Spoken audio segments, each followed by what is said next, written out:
Wassalatu wassalamu ala rasulillah wa ala alihi wa ashabihi wa man tabi'ahum bi ihsan ila yaumiddin amma ba'd.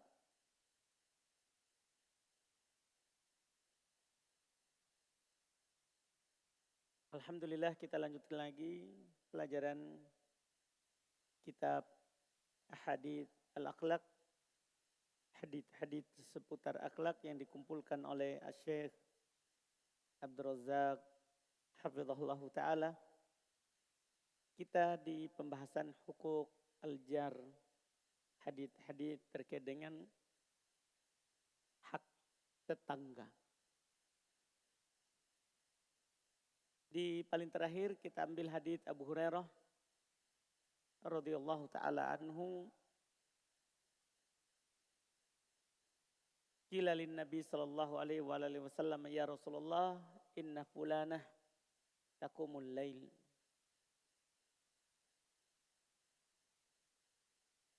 Hadits Abu Hurairah dikatakan kepada Nabi sallallahu alaihi wasallam, wahai Rasulullah, sesungguhnya seorang perempuan dia taqumul lail, berdiri salat malam, wa tasumun nahar, dan berpuasa di siang hari, wa taf'alu wa tasaddaq, dia lakukan berbuat, beramal, dan dia juga bersedekah. Tapi masalahnya wa tu'dhi jiranaha bilisaniha, akan tetapi dia mengganggu tetangganya dengan lisannya. Dia mengganggu tetangganya dengan lisannya. Apa komentar dari Rasulullah terkait dengan orang yang seperti itu? Faqala Rasulullah sallallahu alaihi wasallam.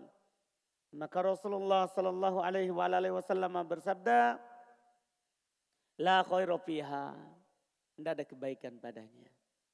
Jadi dikatakan oleh Nabi, tidak ada kebaikan padanya. Padahal dia sholat malam, berpuasa di siang hari, beramal, bersedekah. Cuman karena satu masalah, yaitu dia mengganggu tetangganya dengan lisannya. Iya, apakah dengan namimah, ya, atau ghibah, atau dia mencelanya, mencerca tetangganya. Pokoknya dia mengganggu tetangganya. Maka Nabi katakan tidak ada kebaikan padanya.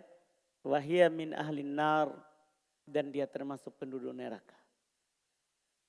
Qalu, setelah itu mereka berkata lagi, wa fulanatun tusallil maktubah. Ada si fulanah, seorang perempuan lagi yang satu, dia hanya sholat 5 waktu saja. Kalau tadi kan sholat malam saja dilakukan, apalagi dia sholat 5 waktu. Kalau ini dia hanya sholat 5 waktu. Wa tasaddaqa bi aswar. Terus dia bersedekah dengan aswar, keju. Artinya sedekah dengan sedikit. Ya. Wala tu'dhi ahadan. Tetapi dia tidak pernah mengganggu seorang pun. Faqala Rasulullah. Maka Rasulullah bersabda, hiya min ahlil jannah. Dia termasuk penduduk surga. Artinya dari hadits ini ciri penduduk neraka adalah mengganggu tetangga. Ciri penduduk neraka adalah mengganggu tetangganya. Na'udzubillah. Adalah mengganggu tetangganya. Iya. Makanya orang yang baik adalah orang yang tetangganya itu aman dari gangguannya. Walaupun tetangganya itu adalah orang kafir. Karena dia punya hak sebagai tetangga. Bukan hak secara agama. Tapi hak secara apa? Tetangga. Kemudian kata beliau, hafizallahu ta'ala, wa an Abi Musa radhiyallahu ta'ala anhu qala, haddatsana Rasulullah sallallahu alaihi wasallam, inna baina yaday sa'ati la harajan. Qala qultu ya Rasulullah, mal haraj? Qala al-qatlu. Faqala ba'dul muslimin, ya Rasulullah, inna naqtulul an fil amil wahid minal musyrikin kada wa kada. Faqala Rasulullah, laisa biqatlil musyrikin, walakin yaqtulu ba'dukum ba'da, hatta yaqtulu rajul jarah wa ibna ammihi wa dha qarabatihi. Faqala ba'dal qaum faqala ba'dul qaum ya Rasulullah, ma'ana uquluna dzakal yaum dalikal yaum. Faqala Rasulullah, la tunza'u qulu aktsari dzalikaz zaman wa yakhlufu lahu haba'un minan nasi la uqula lahum. Rawahu Ibnu Majah. Hadits riwayat Imam Ibnu Majah. Menunjukkan bahwa ketika tetangga tidak aman lagi dari tetangganya, ini adalah tanda hari kiamat. Ini adalah tanda hari kiamat. Kata beliau dari Abu Musa radhiyallahu taala anhu, beliau berkata, Rasulullah sallallahu alaihi wasallam menyampaikan hadis kepada kami, sungguh sebelum hari kiamat terjadi, itu akan terjadi banyak harjan. Maka dia berkata, saya berkata, wahai Rasulullah, apa itu haraj yang banyak terjadi sebelum hari kiamat? Kata beliau, al-qatlu, akan terjadi banyak pembunuhan. Akan terjadi banyak pembunuhan. Maka berkata sebagian kaum muslimin yang hadir, wahai Rasulullah, kita sekarang membunuh dalam setahun itu kaum musyrikin demikian dan demikian. Artinya, apakah ini tanda hari kiamat? Karena kita sekarang sudah membunuh kaum musyrikin, memerangi mereka. Maka Rasulullah SAW katakan, bukan membunuh kaum musyrikin. Bukan itu yang dimaksud. Kalau itu disyariatkan. Memerangi orang yang tidak masuk Islam atas pemerintahan, di atas perintah dari pemerintahan, maka itu disyariatkan jihad untuk meninggikan agama Allah. Maka kata Nabi, bukan itu. Akan tetapi sebagian kalian membunuh sebagian yang lain, sama-sama muslim, tapi membunuh. Hatta yaqtulu rajul jarah, sampai seorang ada yang membunuh tetangganya. Iya. Wa ibna ammi, membunuh anak pamannya. Wa dha qarabatihi, dan membunuh kerabatnya. Maka sebagian orang lagi berkata, wahai Rasulullah, apakah kami pada hari itu punya akal? Maksudnya ini hal yang besar. Kita sekarang ini para sahabat hanya membunuh musyrik. Orang-orang yang tidak mau masuk dalam Islam. Terus hari itu datang, orang membunuh saudaranya, membunuh tetangganya, membunuh kerabatnya. Sesama muslim. Apakah kami waktu itu punya akal? Kata Rasulullah, tidak. Sudah dicabut akal kebanyakan orang di waktu itu. Ya, maka digantikan oleh orang-orang yang seperti debu dari kalangan manusia. Tidak ada nilainya. Iya. La ukula lahum, tidak ada akalnya lagi bagi mereka. Sudah tidak pakai lagi akalnya. Ini adalah menunjukkan besarnya ini. Hak tetangga. Sampai dijadikan sebagai tanda apa? Hari kiamat. Sebagai tanda hari kiamat.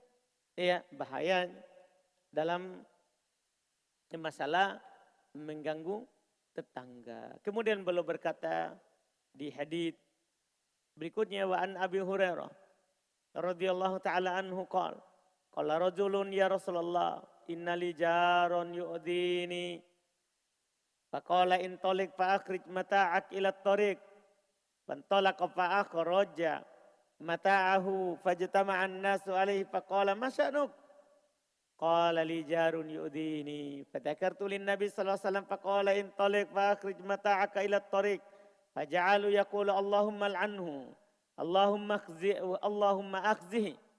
Fabalagahu fa'atahu faqala irji ila manzilik fa wallahi la udhika. Rawahul Bukhari fil Adabil Mufrad. Ini riwayat Imam Al-Bukhari dalam Adab Al-Mufrad. Kata beliau dari Abu Hurairah radhiyallahu taala anhu, beliau berkata seorang lelaki mengadu kepada Rasulullah, wahai Rasulullah, saya punya tetangga tapi selalu mengganggu saya. Lihat caranya, ini cara Nabi SAW untuk memberikan pelajaran kepada tetangga yang suka mengganggu tetangganya. Faqala, maka Nabi berkata kepadanya, kamu pulang sekarang, keluarkan semua barang-barangmu ke jalan. Keluarkan barang-barangmu ke jalan, ya, itu sarannya Nabi SAW. Maka orang itu pun keluar. Orang itu pun pergi, pulang, mengikuti sarannya Nabi SAW. Jadi Nabi tidak mengatakan balas ganggu atau apa, tidak. Pokoknya kamu keluarkan barang-barangmu yang ada dalam rumah. Ya. Keluarkan barang-barangmu yang ada dalam rumah. Fa'akhraja mata'ahu, maka dia pun keluarkan barang-barangnya. Setelah kembali, fajtama'an nas alaihi, orang-orang berkumpul kepadanya, menanyakannya, Masya Allah, kenapa kamu? Kenapa kamu keluarkan barang-barangmu? Iya. Qala, orang itu bilang, qala li Rasulullah, li jarun yu'dini. Saya punya tetangga, dia selalu mengganggu saya. Maka saya bercerita kepada Nabi tentang itu. Maka Nabi berkata kepada saya, silakan kamu pulang, keluarkan barang-barangmu ke jalan.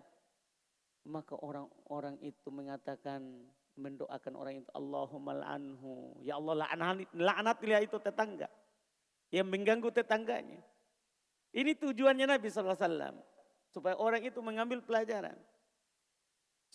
Langsung orang-orang mengatakan Allahumma la'anhu, ya Allah laknatilah dia. Itu orang yang mengganggu tetangganya tadi itu. Masa sampai tetangganya begini keluar barangnya.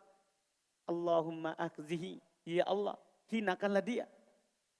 Fabalagahu, maka hal itu sampai kepada orang tadi yang mengganggu tetangganya. Iya, yang mengganggu tetangganya mengeluarkan barang. Fa'atahu, maka dia datang kepadanya. Faqala irji ila manzilik, kembali ke rumahmu, maksudnya masukkan semua barangmu. Fawallahi, demi Allah, la udika, saya tidak akan mengganggu kamu lagi. Iya. Kan sebagian orang kalau dikasih tahu langsung tidak mau, tapi kalau dilaknat oleh orang banyak, dia takut. Iya. Dari sini, iya, memberikan pelajaran bahwa besarnya itu hak tetangga, karena menjadi sebab orang lain dilaknat itu tidak boleh. Menjadi sebab orang lain dilaknat itu tidak boleh. Tapi di sini dibolehkan. Kenapa? Karena orang itu zalim. Orang itu apa? Zalim. Iya. Nah, ini diberikan ta'zir, pelajaran kepadanya. Diberikan pelajaran kepadanya supaya dia tidak mengganggu tetangganya. Ini besarnya hak tetangga. Kemudian beliau berkata Aisyah radhiyallahu taala anha, qala qultu ya Rasulullah inna li jaroin. Ini mulai berbicara tentang tetangga terkait dengan pemberian hadiah.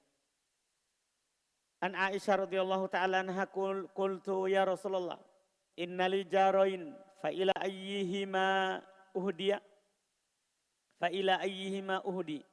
Faqala ila aqrabihima minka baba. Rawahul Bukhari. Kata beliau dari Aisyah radhiyallahu taala anha, beliau berkata, saya berkata wahai Rasulullah, saya punya 2 tetangga. Maka kepada siapa yang harus saya berikan hadiah kepadanya? Ini kalau hadiahnya tidak cukup untuk tetangga-tetangga yang ada. Kalau tidak cukup.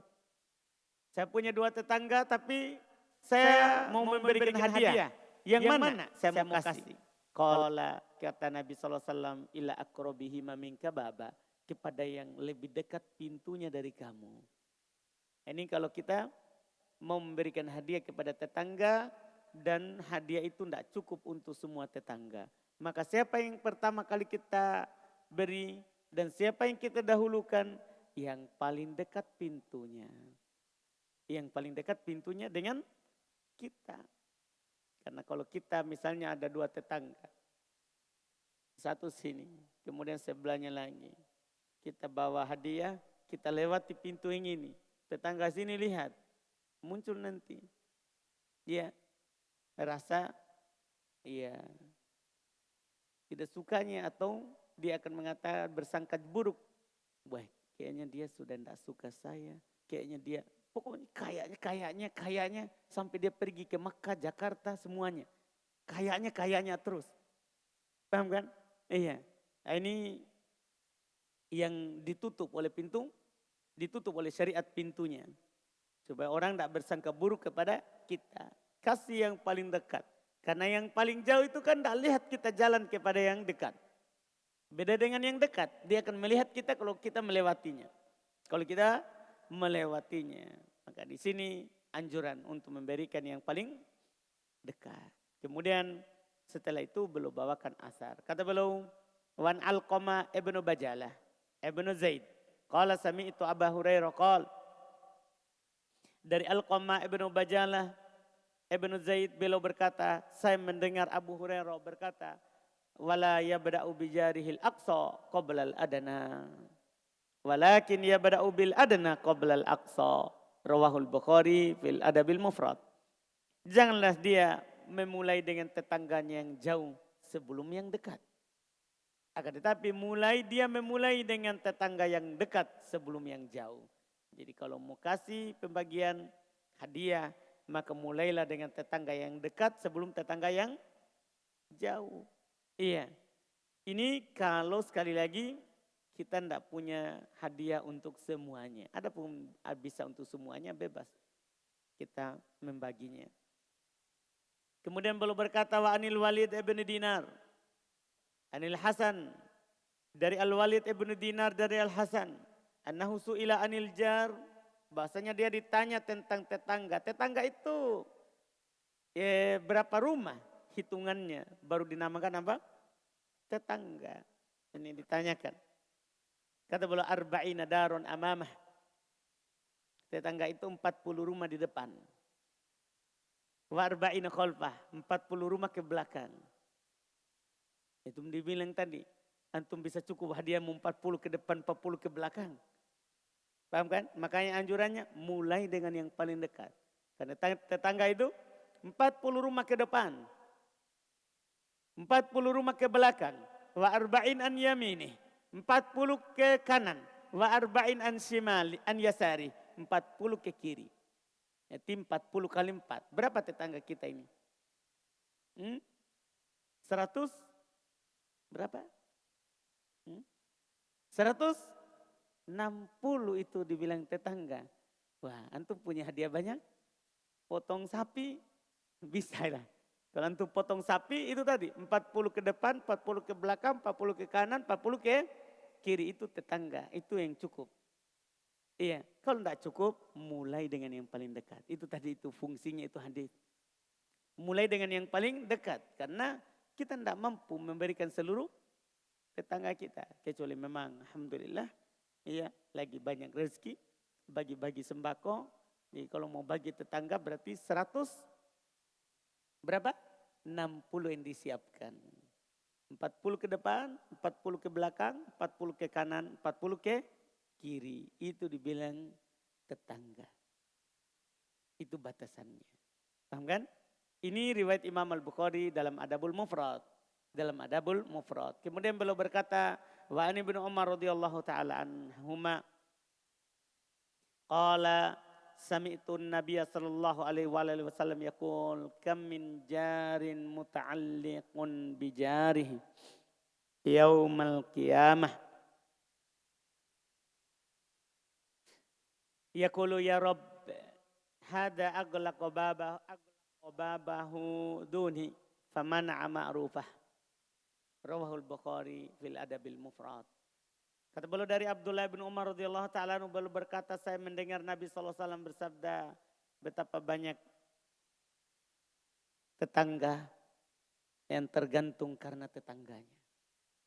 Ya, tertahan karena tetangganya pada hari kiamat. Dia berkata, wahai Rob, ini menutup pintunya dariku. Sehingga dia menahan kebaikannya. Dia menahan kebaikannya. Oh, akhirnya dia tertahan di hari kiamat. Dia tertahan di hari kiamat. Nah, ini Masya Allah. Makanya dalam hadis berikutnya kata beliau, hal ini didukung oleh dua hadis setelahnya. Kata beliau, an Abdullah ibnul Musawir. An Abdullah ibnul Musawir qal sami'tu Ibn Abbas radhiyallahu ta'ala anhuma yaqul yukhbiru an Ibn Zubair yaqul sami'tu an-nabiy sallallahu alaihi wasallam yaqul laisal mu'min alladhi yashba'u wa jaruhu ja'i'. Rawahul Bukhari fil Adabil Mufrad. Dari Abdullah ibn Musawir beliau berkata, saya mendengar Ibn Abbas radhiyallahu taala anhu beliau mengabarkan dari Ibnu Zubair. Dia berkata, saya mendengar Nabi sallallahu alaihi wasallam bersabda, bukanlah seorang mukmin yang dia kenyang tapi tetangganya lapar. Dia kenyang tapi tetangganya apa? Lapar. Bukan mukmin yang seperti itu. Dia kenyang, tetangganya apa? Lapar. Paham kan? Karena mukmin itu kata Nabi SAW, yuhibbu li akhihi ma yuhibbu li nafsi. Dia cinta, dia senang untuk saudaranya apa yang dia cinta dan dia senang untuk dirinya. Untuk dirinya. Makanya bukan mukmin, dia kenyang, tetangganya apa? Kelaparan. Tetangganya kelaparan. Sampai kata Nabi sallallahu alaihi wasallam di hadis berikutnya, hadis terakhir, wa Nabi Hurairah radhiyallahu taala anhu qala anna Rasulullah sallallahu alaihi wasallam yaqul ya nisa al-muslimat la tahkiranna jaratun li jaratiha walau firsina sya'ah. Muttafaqun alaihi. Hadis riwayat Imam Al-Bukhari dan Imam Muslim. Kata beliau dari Abu Hurairah radhiyallahu taala anhu, beliau berkata bahwasanya Rasulullah sallallahu alaihi wasallam bersabda, wahai para perempuan muslimat, janganlah seorang tetangga merendahkan, menghinakan tetangganya. Walaupun dengan firsinasyah, walaupun dengan kuku atau tulang kambing yang dimasak. Artinya kalau ada masaknya, bagi ke tetangga. Walaupun yang kamu masak itu hanya kuah. Ya, kan orang kalau masak tulang berarti yang diinginkan adalah apa? Kuahnya. Adalah kuahnya. Walaupun dengan kuahnya, bagi kepada tetangganya. Bagi kepada tetangganya. Ini ya menunjukkan pentingnya kita berbuat baik kepada tetangga. 3 hadis tadi menunjukkan pentingnya kita berbuat baik kepada apa? Tetangga kita. Dia tetangga kita yang ya dia hidup berdampingan dengan kita. Dia hidup berdampingan dengan kita.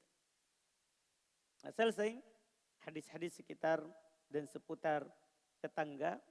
Setelahnya beliau akan masuk di poin yang ke-8, hadis-hadis seputar kafalatu al-yatim, memberikan ya biaya dan penjagaan kepada anak yatim. Ini insya Allah kita ambil di pertemuan kita besok. Alhamdulillah.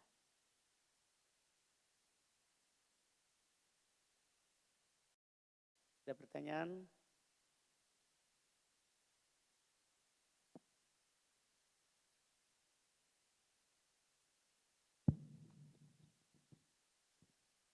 Bismillah, jazakallahu khairan Ustaz. Izin bertanya, bagaimana jika di rumah kita misalnya, di situ ada keluarga kita yang dekat, kemudian juga dekatnya itu ada tetangga, tapi tetangga yang ini yang bukan kerabat kita lebih dekat dari kita. Ya, kemudian kita punya hadiah yang apa namanya, yang harus dipilih antara salah satunya, Ustaz. Mana kira-kira yang kita pilih? Apakah tetangga kita yang juga kerabat kita atau yang apa dia hanya tetangga kita bukan kerabat? Iya. Kalau memang tidak bisa dikompromikan, maka pilih yang paling dekat kepadamu, ia dari sisi nasab. Dan dia memiliki hak yang lebih. Memiliki hak yang lebih. Karena Nabi SAW mengatakan al-jiron salasah, tetangga itu 3. Minhum man lahu salasatu hukuk, di antaranya ada memiliki 3 hak. Wa minhum man lahu haqqon, di antaranya ada memiliki 2 hak. Wa minhum man lahu haqqun, di antara tetangga itu ada memiliki 1 hak. Maka memiliki banyak hak lebih didahulukan daripada yang memiliki sedikit hak. Ammal ladzi lahu salasatu hukuk, adapun yang punya 3 hak. Kata Nabi, fal jarul muslim al-qarib, maka tetangga muslim terus kerabat. Tetangga muslim terus apa? Kerabat. Ini memiliki 3 hak. Kenapa bisa? Lahu hakul jar, 1, dia memiliki hak sebagai tetangga. Wa hakul Islam, dia memiliki hak sebagai muslim. Wa hakul qarabah, dia memiliki hak sebagai apa? Kerabat. Wa ammal ladzi lahu haqqan, adapun yang memiliki 2 hak, fal jarul muslim, maka tetangga muslim. Lahu haqqul jiwar, dia memiliki hak tetangga. Wa haqqul Islam, dan memiliki hak sebagai seorang muslim. Wa ammal ladzi lahu haqqun wahidun, adapun yang memiliki 1 hak, fal jarul kafir, maka ini tetangga kafir. Tetangga yang kafir. Lahu haqqul jiwar, dia memiliki hak apa? Tetangga. Maka dia memiliki hak tetangga. Maka kalau terkumpul 3 hak tadi, maka itu adalah yang paling utama untuk diberikan ya kebaikan kita kepadanya. Itu dari yang dikatakan oleh Nabi sallallahu alaihi wasallam.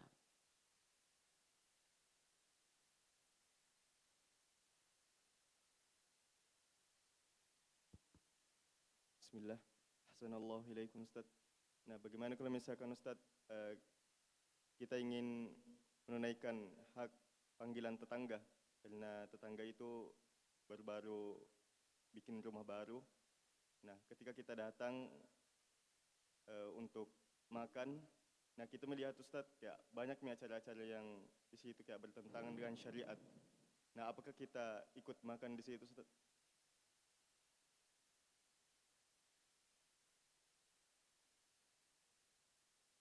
Apakah kita bisa ikut makan di situ Ustaz? Jadi kita diajak. Iya Ustaz. Terus banyak baca-bacanya. Iya. Enggak usah kita pergi. Ya? Enggak usah pergi ke situ.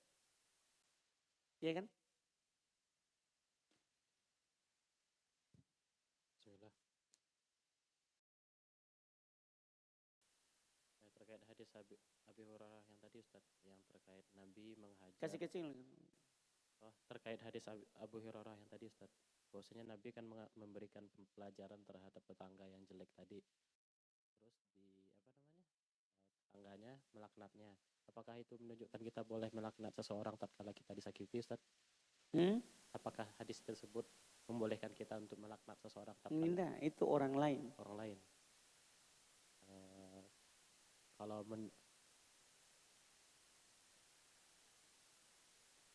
Alhamdulillah.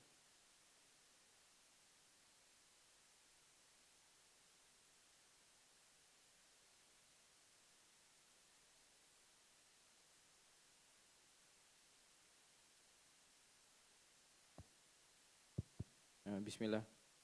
Ustadz, kalau misalkan Ustadz kita punya 2 tetangga Ustadz, yang satu itu dia lebih dekat pintunya daripada kita. Kemudian yang satunya kita mau kasih hadiah ke orang yang lebih jauh pintunya daripada kita karena Ustadz, dia sudah berbuat baik kepada kita, dia sudah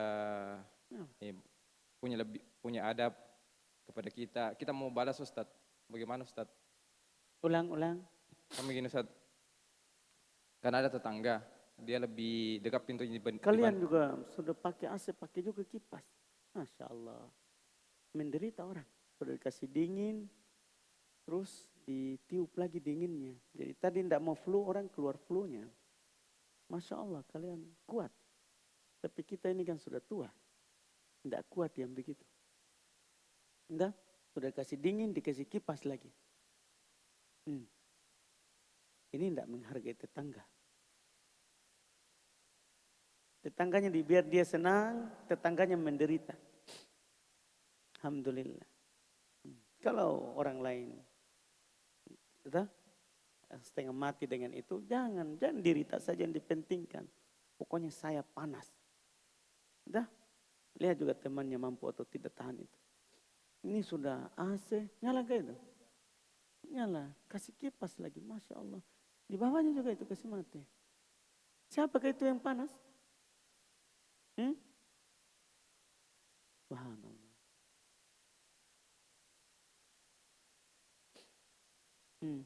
Silakan saudara. Ustadz, misalnya Ustadz, kita punya 2 tetangga Ustadz. Tetangga satu Ustadz, misalnya si A, dia lebih dekat dibanding kita Ustadz. Si B Ustadz, dia agak jauh Ustadz. Tapi Ustadz, hati kita Ustadz, contohnya kasih hadiah ke si B Ustadz. Karena misalnya dia sudah berbuat baik kepada kita mau balas. Bagaimana itu hukumnya Ustadz?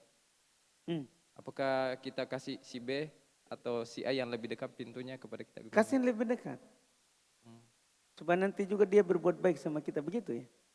Iya, enggak. Kasih saja yang lebih dekat.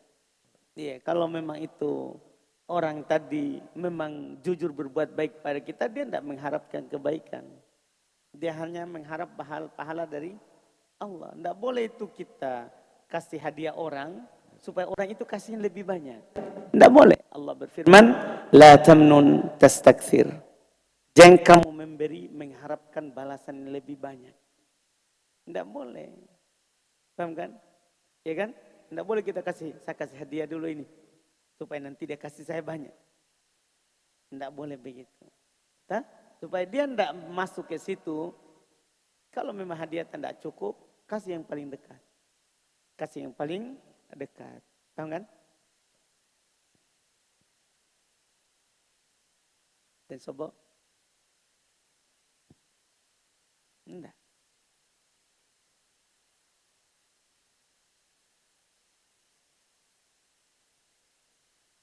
Silakan Fajrin.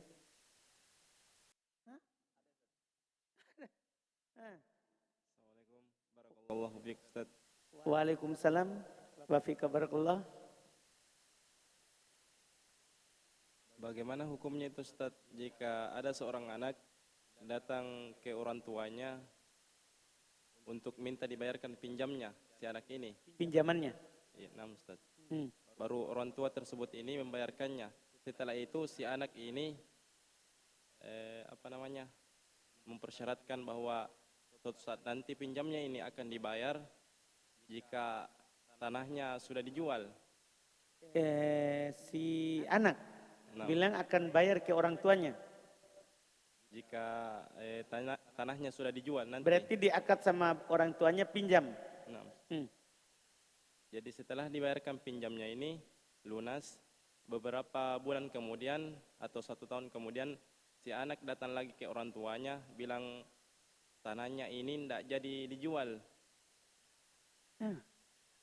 Jadi masalah pembayarannya itu tidak jelas kapan dibayar ini orang tuanya Ustaz. Apakah si anak ini termasuk zalim? Baik. Berarti sudah pisah rumah? Sudah. Kan dia sudah punya tanah. Pertama, ya tetap tercatat sebagai utangnya. Tetap tercatat sebagai utangnya, kan akad utang. Paham kan? Wajib dia bayar. Apakah dia zalim atau tidak? Kalau dia mampu bayar kemudian tidak bayar, zalim. Karena kata Nabi SAW, matlu al-ghani zulmun. Mengulur-ulurnya orang mampu bayar, itu zalim. Ada orang mampu bayar utangnya, tapi sengaja dia undur. Sidik misalnya. Contoh, dia tidak tahu kalau orang Padang ini dia bisa pukul ini. Iya. Tapi dia bilang begitu. Dia bermudahan karena apa? teman. Begitu. Akhirnya dia ulur. Setiap hari dia ulur, dosa. Dolim. Dolim dia kalau mampu. Oh, jadi termasuk zalim orang yang jika dia sudah mampu membayar hutang baru dia undur-undur, Ustaz. Dolim jelas. Nabi yang bilang, bukan saya. Meskipun itu penuntut ilmu, Ustaz. Meskipun tidak ada dibedakan. Nabi bilang matlul goni zulmun. Bahkan penuntut ilmu lebih dolim. Kan dia sudah tahu dia dolim, dia sengaja dolim. Nah, pokoknya matlul goni zulmun kata Nabi. Mengulur-ulurnya orang yang mampu bayar, itu dolim. Siapa yang punya utang, silakan bayar cepat. Jadi kalau sudah ada niatnya untuk membayar tapi belum ada uangnya, Ustaz, bagaimana itu? Nah, kalau itu namanya kesulitan. Orang yang kesulitan dianjurkan kepada orang yang memberikan pinjaman untuk mengakhirkannya. Memberikan lagi waktu, tenggang waktu. Kalau memang tidak mampu. Tapi kalau dia begitu bilang belum mampu tapi beli roti di bawah. Nah itu masalah. Nah, beli bakso tusuk. Nah itu masalah. Paham kan? Jazakumullah khair. Wa iyyakum.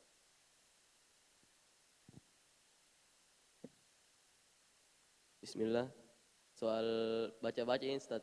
Ini kan kalau misalkan tetangga sudah tahu kita tidak makan hasil yang dibaca-baca begitu, Ustaz. Tapi dia undang kita, tapi dia bilang ini makanan dikasih pisah memang dari awal. Bagaimana, Ustaz? Tapi dia masa untuk apa? Untuk acara, tapi ini dia kasih ke kita untuk bagi tetangga juga. Oh jadi ini dia bikin acara untuk misalnya syukuran. Iya, Ustaz. Untuk asal acaranya. Iya. Kemudian dia pesahkan setelah itu makanannya. Iya, Ustaz. Bagi Yang kita dibaca-baca. sendiri. Iya, Ustaz. Tidak masalah. Tapi kalau makanannya dia buat untuk baca-baca tidak boleh. Ya?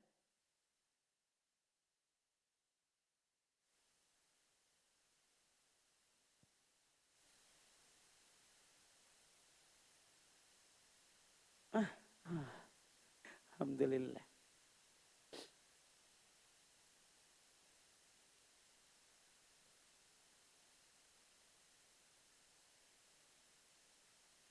Bismillah, barakallahu fiikum, Ustaz. Pertanyaannya, apa hukumnya seseorang mencium Al-Quran, Ustaz, ketika tatkala selesai membacanya? Tidak ada contohnya dari salaf. Tidak ada para sahabat melakukan. Mereka tidak melakukan hal itu. Dan Ustaz, apa hukumnya kita sholat di belakang orang yang melakukan kesyirikan dan kebidahan? Kalau syirik tidak boleh. Tidak sah sholat di belakangnya. Karena orang yang melakukan syirik hukumnya adalah musyrik, kafir. Tidak boleh sholat di belakang.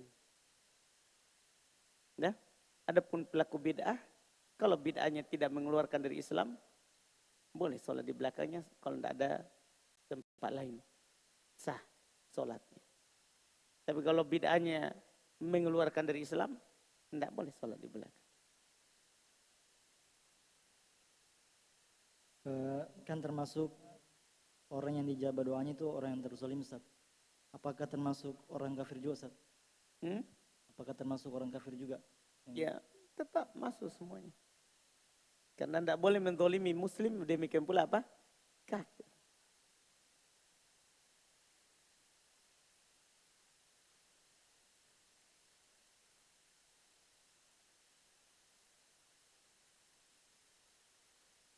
Assalamualaikum, Ustaz. Waalaikumsalam. Bagaimana hukumnya kalau sholat di belakang imam, Ustaz, tapi dia melakukan kekufuran begitu, Ustaz? Sudah tadi tabe Ustaz. Sudah tadi, barusan tadi. Tapi dia ditunjuk dia sebagai imam di situ, Ustaz, di masjid. Sudah tadi di awal. Kita dengar tadi. Ya, Ustaz. Tapi bagaimana hukumnya kalau Ustaz, ada seorang anak tapi disuruh pergi beli rokok? Oh, lain lagi nih. Ya, Ustaz. Tapi ini anak ini tidak mau pergi membelinya karena sudah tahu hukumnya. Tapi orang tersebut itu kayak orang tuanya atau kakaknya, dia mengatakan bilang, begini pada anak pondok, tidak mau disuruh-suruh. Gitu. Apa? Bilang begini, anak pondok tidak mau disuruh-suruh. Ya tinggal bilang, nah iya karena saya anak pondok ini, saya tidak mau membantu ki dalam hal yang haram. Kasih tahu saja. Coba suruh ke yang lain, suruh ke pergi tangkap ayam, tangkap sapi. Kasih tahu ke saja, saya akan tangkapkan ki.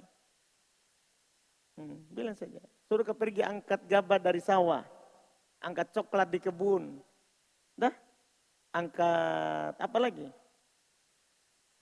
Pokoknya suruh saya yang mubah, saya akan lakukan. Tinggal kasih tahu begitu saja.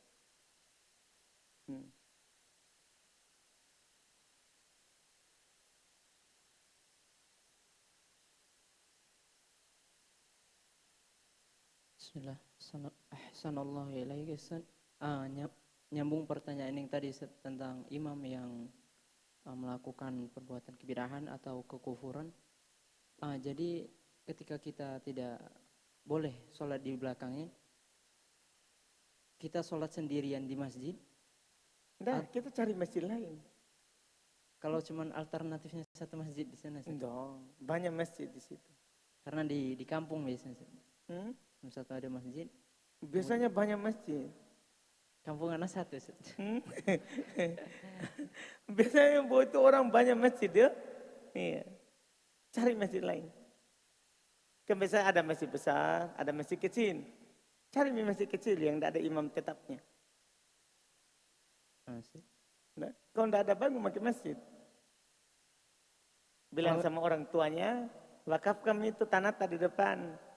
Kita bangun masjid bagus, walaupun kecil. Nah, tidak apa-apa awalnya dinding dulu dengan dinding. Yang penting beratap. Bismillah. Jazakallah. Nanti kalau kesusahan uang bangunnya tinggal kontak grup RBA. 10.000, ya demi 10.000 kali 100 orang, kan begitu maksudnya tak? Nah itu baru 10.000. Tidak mungkin anak RBA sumbang 10.000, iya kan? Bilang saja kalau antum pulang kampung hubungi saja grup RBA. Entah? Tunggu ya? Tunggu boleh. Alhamdulillah. Alhamdulillah. Baik, kita cukupkan. Alhamdulillah. InsyaAllah kita lanjut lagi besok. Subhanak hamdik. Asyhadu an la ilaha illa anta astaghfiruka wa atubu ilaik.